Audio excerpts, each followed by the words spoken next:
Okay, if you can introduce yourself. Yeah, so I'm Hannah Mel and I've started in post this week as Therapy Matron within our community hospitals. It's a job title that probably people aren't too familiar with, so can you just explain what the role of a therapy matron is? Yeah, so it is an unusual title.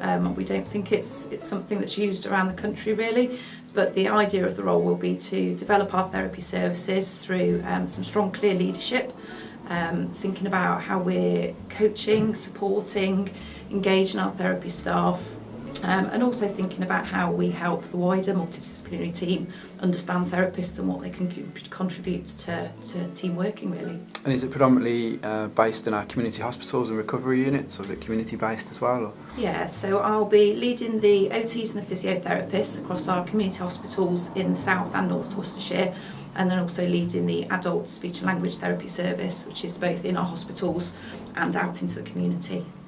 And so how does your role link in with or kind of complement the traditional hospital matrons?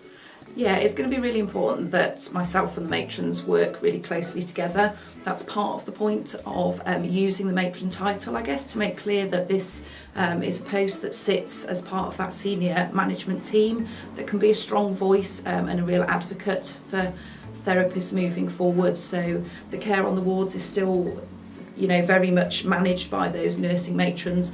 This role will add value and help the wider system really understand the different ways that therapists can be working to contribute to patient care and doing things differently. We're a very creative bunch with lots of ideas, and it's about how we can help to implement those into team working. And we're really keen to better integrate therapy with nursing roles. Is there a slight risk that by having a specific therapy matron and a nursing matron that integration won't be as smooth, or is that something that you're keen to address? I think as long as we're conscious of that, then it doesn't need to do that. There's potentially a danger that it sounds like you're separating therapists off, but we've got lots of different models that are happening around the county already. This is about an opportunity, some resource to say, okay, what's working well, what's not, how do we help our nursing colleagues and the variety of different specialisms out there to really unpick what therapists can be doing. There's so much great practice going on already.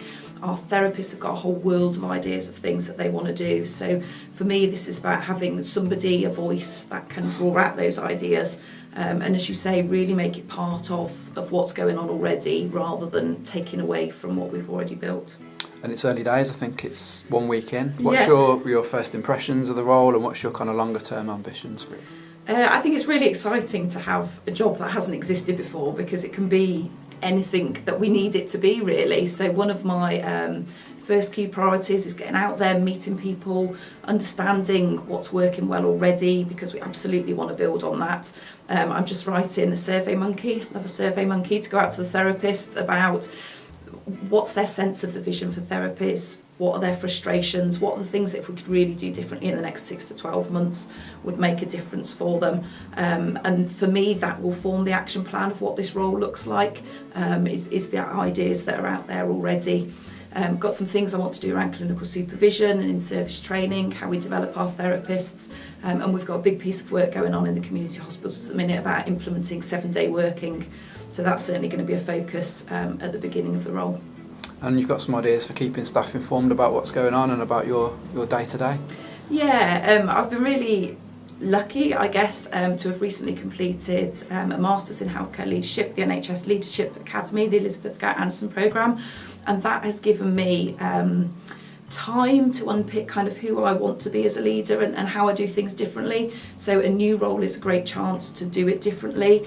I've got, I think, a really refreshed sense of using the diversity that's out there already and understanding each other as people. So I do want to do this differently. I do want to be very open and honest about what I do in my role, and equally to get that from my staff. So I'm quite keen to do a bit of a blog that maps my journey. I think that would be really interesting in 6 to 12 months to look back at the beginning, what we thought it was going to be and what it looks like now. So yeah, lots of different ways, I guess, of just communicating what's going on so that it doesn't feel a mysterious and unclear role.